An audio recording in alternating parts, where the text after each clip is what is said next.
हम आपके लिए लाए हैं एक नई कहानी। आपको अच्छा लगेगा तो चलें, शुरू करती है। ये कहानी है सुभद्रा की। सुभद्रा गांव में रहती है और उसका बेटा अखिल शहर में।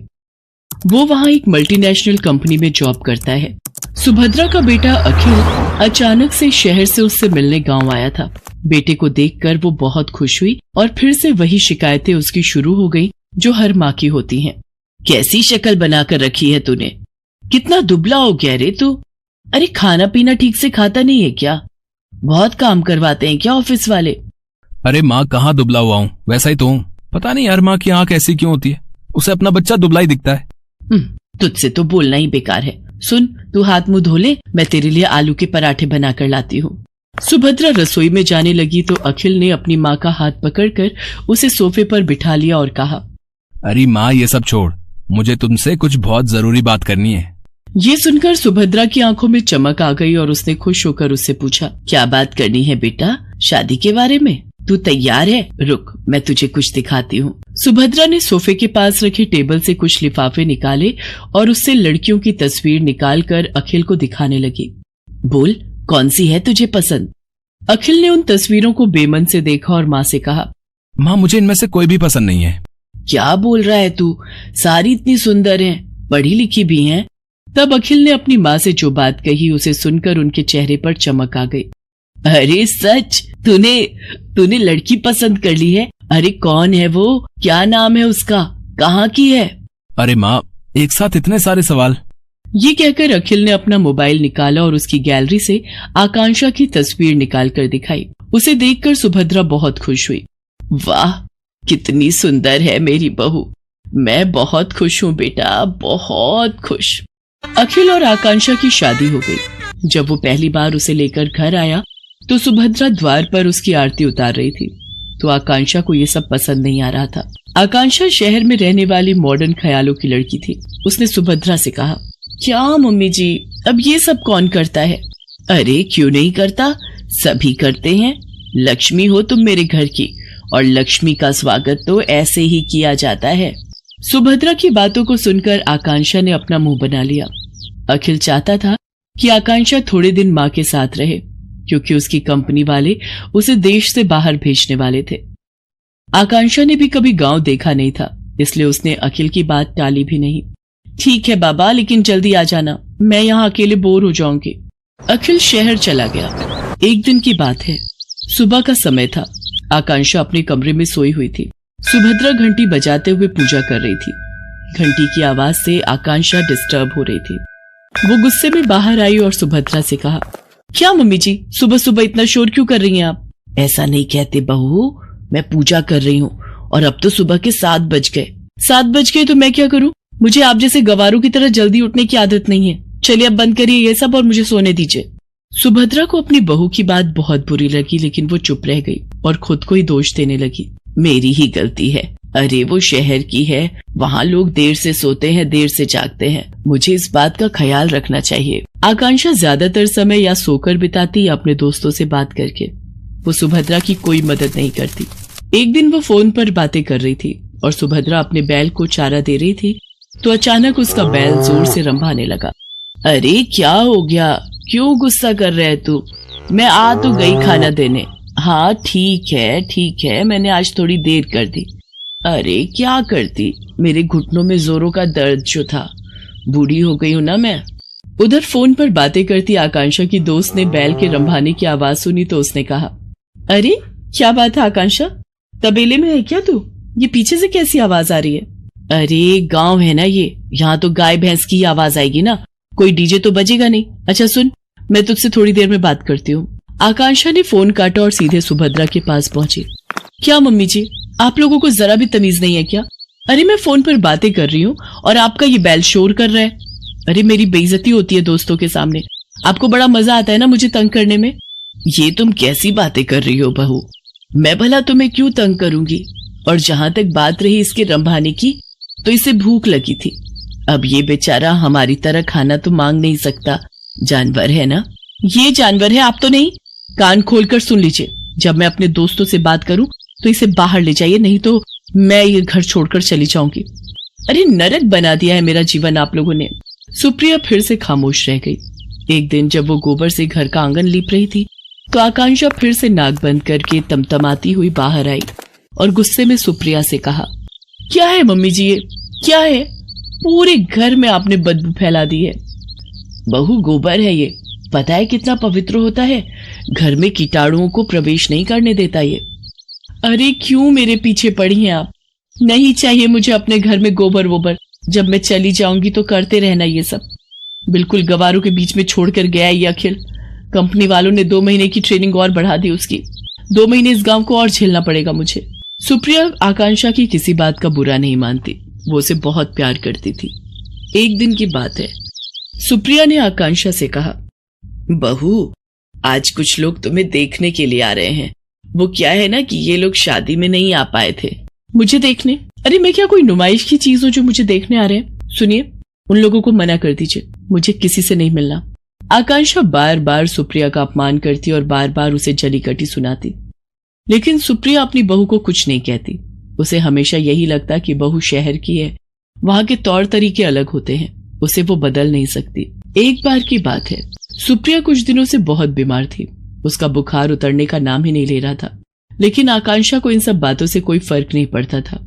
एक दिन आकांक्षा छत की बाउंड्री के पास खड़ी होकर अपने दोस्तों से बातें करते हुए और अपनी सास की शिकायत करके अभी फोन रखा ही था कि तभी न जाने कैसे उसका पैर फिसल गया और वो छत से नीचे गिर पड़ी। आह! आकांक्षा की आवाज सुनकर सुप्रिया भागी भागी बाहर आई। उसने देखा कि आकांक्षा जमीन पर गिरी तड़प रही है। बहू, बहू, अरे ये कैसे हो गया? आकांक्षा लहूलुहान हो गई थी। गांव में अस्पताल 4 किलोमीटर दूर था। सुप्रिया को समझ नहीं आ रहा था कि वो क्या करे। तभी उसे अपने बैल के रंभाने की आवाज आई। सुप्रिया ने अपने बैलों को तुरंत बैलगाड़ी में जोड़ा और अपनी बहू को उसमें डाला और खुद ही बैलगाड़ी चलाकर अस्पताल की ओर जाने लगी। जल्दी चल और जल्दी चल, मेरी बहू को जल्दी से अस्पताल पहुंचाना है। दोनों बैल पूरी तेज गति से भागने लगे। कुछ देर बाद ही वे सभी अस्पताल पहुंच गए। आकांक्षा की गंभीर हालत देखकर डॉक्टर ने उसे तुरंत एडमिट कर दिया और उसका इलाज शुरू कर दिया। कुछ देर बाद डॉक्टर ऑपरेशन थिएटर से बाहर आए। अब आपकी बहू की हालत में सुधार है।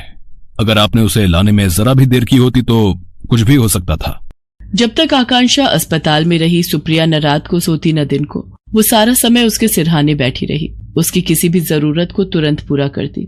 आकांक्षा को पता लग गया था कि सुप्रिया किन परिस्थितियों में और कैसे उसे अस्पताल लेकर आई थी। उसे अपनी हर पुरानी बात आज याद आ रही थी और उसे पश्चाताप हो रहा था। माँ जी, मुझे माफ कर दीजिए। मैंने आपके साथ कितना बुरा किया, क्या नहीं कहा आपको, लेकिन आपने मेरी जान बचाने के लिए क्या कुछ नहीं किया। मेरी गलतियों के लिए माफ कर दीजिए। अरे कोई गलती नहीं की तूने, तू ठीक हो गई बहू, बस मेरे लिए यही सबसे बड़ी बात है। तभी आकांक्षा को बैल के रंभाने की आवाज आई। वो उस आवाज को सुनी रही थी। तभी, पता है तू यहाँ बीमार है तो मेरे दोनों बैलों ने भी खाना पीना छोड़ दिया है। वो अस्पताल के बाहर ही खड़े रहते हैं। सच कहूँ तो वो ना होते तो पता नहीं मैं तुम्हें कैसे अस्पताल लेकर आती। सुप्रिया की बातों को सुनकर आकांक्षा की आंखों से झरझर कर आंसू निकलने लगे। वो बाहर निकली और बैलों को गले लगाकर उनसे भी माफी मांगी। आकांक्षा बदल गई थी। उसे गांव अच्छा लगने लगा था और सुप्रिया में तो उसकी जान बसने लगी थी।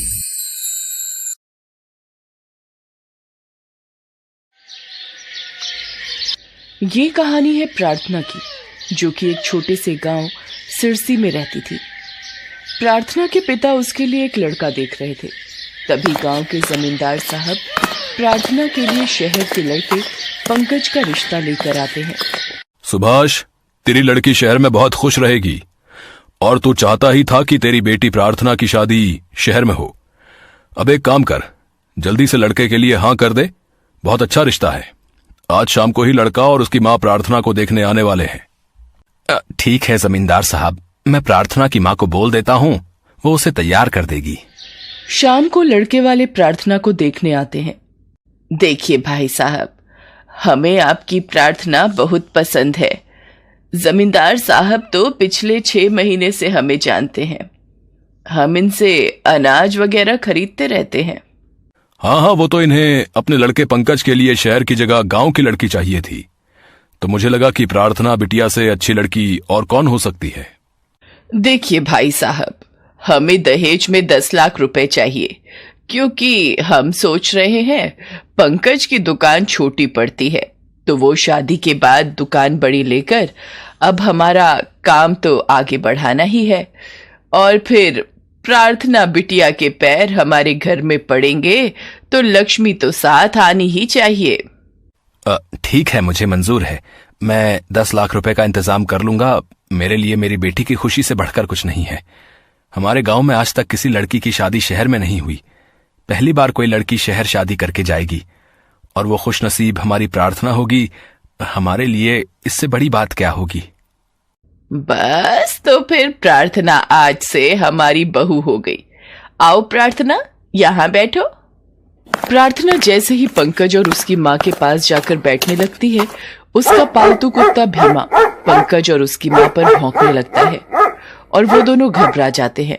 भीमा, नहीं, ऐसे नहीं करते, जाओ वहां बाहर आंगन में जाकर बैठो। भीमा बचपन से ही प्रार्थना के पास पला है, ये इसे बहुत प्यार करता है। प्रार्थना आपके पास जाकर बैठी थी ना, तो उसे लगा कि आप लोग अनजान हो, कहीं प्रार्थना को कोई नुकसान न पहुंचा दो, इसलिए ही ऐसा कर रहा है। प्रार्थना का रिश्ता पक्का हो जाता है। उसके पिता सुभाष ने अपनी जमीन बेच दी और 10 लाख रुपए पंकज की मां को दे दिए। पर शादी हो जाने के बाद जब प्रार्थना की डोली ले जाने का समय आया, देखिए भाई साहब, आप हमें गलत मत समझना। वो हमारे कुल गुरुजी ने कल रात में ही हमें फोन किया था। उनका कहना है कि प्रार्थना की डोली अभी ससुराल ना ही जाए तो बेहतर रहेगा। अभी कोई अपशगुन का साया चल रहा है। वैसे कोई घबराने की बात नहीं है। प्रार्थना का गौना 15 दिन के बाद का शुभ मुहूर्त है, तब कर दीजिएगा। मैं खुद प्रार्थना को लेने आऊंगी। माँ, अब तो हमने नई कार भी खरीद ली है। कुछ दिनों बाद नई कार आ जाएगी। बस फिर तो इससे बढ़िया कोई बात हो ही नहीं सकती। प्रार्थना नई कार में ही अपने ससुराल जाएगी। और फिर पंकज और उसकी माँ प्रार्थना को लिए बिना ही शादी करके वापस शहर लौट जाते हैं। प्रार्थना के माता पिता उनके आने का इंतजार करते रहते हैं। शादी को हुए 1 महीना बीत चुका था। प्रार्थना के पिता को अब चिंता होने लगी थी। जमींदार साहब, आपने उस नंबर पर फोन किया जो नंबर आपके पास है? मैंने तो उसी नंबर पर फोन किया है, पर नंबर बंद आ रहा है। आपके पास उनका कोई पता हो तो वो दे दीजिए। प्रार्थना अकेले ही शहर जाने की जिद करती है। माँ, पिताजी, आप बिल्कुल चिंता मत करो, मैं शहर पहुंचकर आपको फोन कर दूंगी। अब आप दोनों भी मेरे साथ जाओगे तो गांव का काम कैसे देखोगे? आने जाने में बहुत खर्चा होगा। पहले ही आप मेरी शादी के लिए इतना कुछ दे चुके हो, और फिर मैं भीमा को अपने साथ ले जा रही हूँ। भीमा के होते हुए मुझे किसी बात का डर नहीं है। ठीक है मेरी बच्ची, जैसी तेरी इच्छा। भगवान तेरी हमेशा रक्षा करे। प्रार्थना भीमा को लेकर पंकज के पते पर शहर पहुंचती है, पर वहां तो सब कुछ बदला हुआ था। पंकज की शादी की तैयारियां चल रही थी और पंकज की माँ और पंकज प्रार्थना को पहचानने से इनकार कर देते हैं और प्रार्थना को धक्के मारकर और मार पीट कर बाहर निकाल देते हैं। भीमा उन पर भौंकता है, पर वो दरवाजा बंद कर लेते हैं। प्रार्थना रोने लगती है। तभी भीमा सड़क की ओर भागता है और आते जाते लोगों को भौंक कर मदद के लिए बुलाने लगता है। भीमा सड़क पर जाते एक व्यक्ति की कमीज पकड़ लेता है और उसे अपनी ओर खींचने लगता है। अरे क्या हुआ? तुमने मेरी कमीज क्यों पकड़ ली?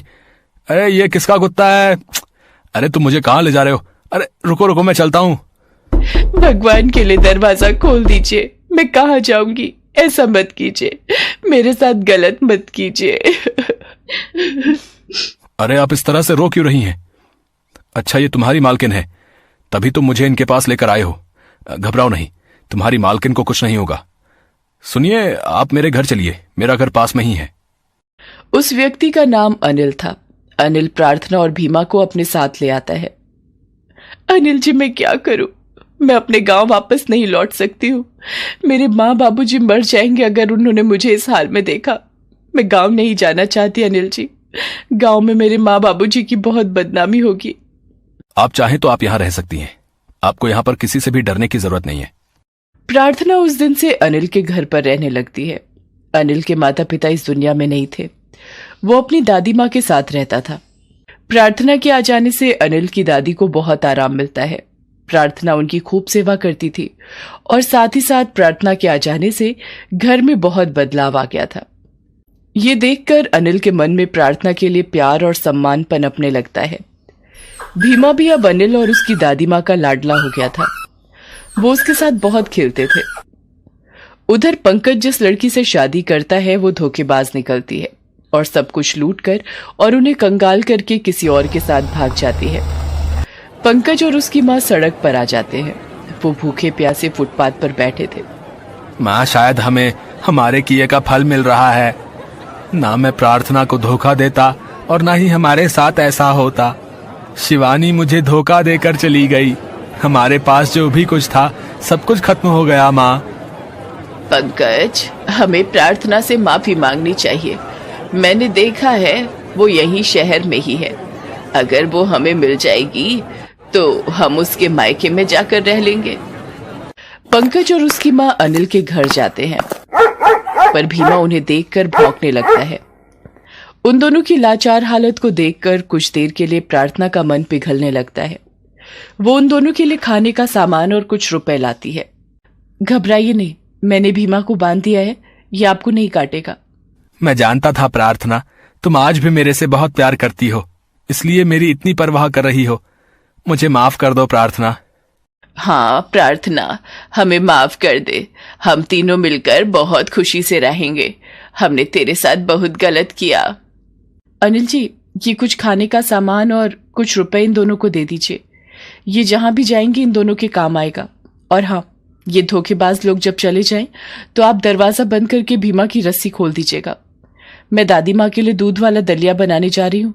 उनकी दवाई का टाइम हो रहा है। प्रार्थना की बातों को सुनकर पंकज और उसकी माँ की आंखों में आंसू आ जाते हैं और वो वहां से चले जाते हैं। उसके बाद अनिल प्रार्थना से शादी कर लेता है। सारी बात प्रार्थना के माँ बाबूजी को पता चलती है तो वो भी अपनी बेटी की हिम्मत देखकर बहुत खुश होते हैं। जमींदार को भी अपनी गलती का एहसास होता है कि उसने बिना परखे ही अनजान रिश्ता सुभाष को बता दिया। प्रार्थना, आज भीमा के कारण ही तुम मेरी जिंदगी में आई हो। तुम इस शादी से खुश तो हो ना? मैं बहुत खुश हूं अनिल। प्रार्थना के इतना कहते ही भीमा अनिल और प्रार्थना की गोदी में आ जाता है और दोनों उसको प्यार करने लगते हैं।